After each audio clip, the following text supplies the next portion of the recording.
Long ago, the armies of Israel stood on one hill, and the armies of the Philistines stood on another. Between them was a valley of fear. Every morning, a giant named Goliath, over 9 feet tall, wearing heavy armor, stepped forward and shouted, "Who will fight me?" The soldiers of Israel trembled. No one dared to face him. Day after day, the giant mocked them, laughing at God's people. Then came David, a young shepherd boy. He wasn't a soldier.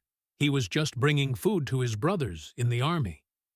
But when David heard Goliath insulting God's name, his heart burned with courage. David asked, "Why is everyone so afraid?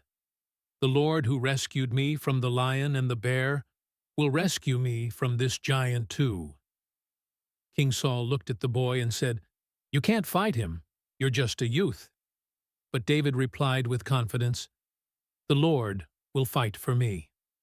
Saul finally agreed and tried to give David his armor, but it was too big and heavy. David shook his head. "I can't wear this."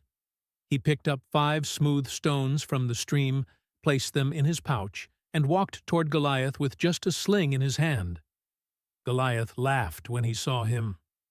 "Am I a dog, that you come at me with sticks?" he roared. But David stood firm and shouted, "You come to me with sword and spear, but I come to you in the name of the Lord Almighty." Then David ran forward, swung his sling, and let the stone fly. Whoosh! The stone struck Goliath right in the forehead, and the mighty giant fell face down on the ground. The battlefield went silent.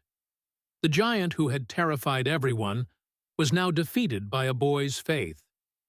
David hadn't won because he was strong.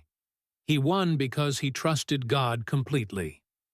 That day, the people of Israel learned that courage doesn't come from size or weapons, but from believing that God is greater than any giant we face. We all face our own giants, fear, doubt, problems that seem too big. But when we choose faith over fear, like David did, we discover that with God, even the impossible becomes possible.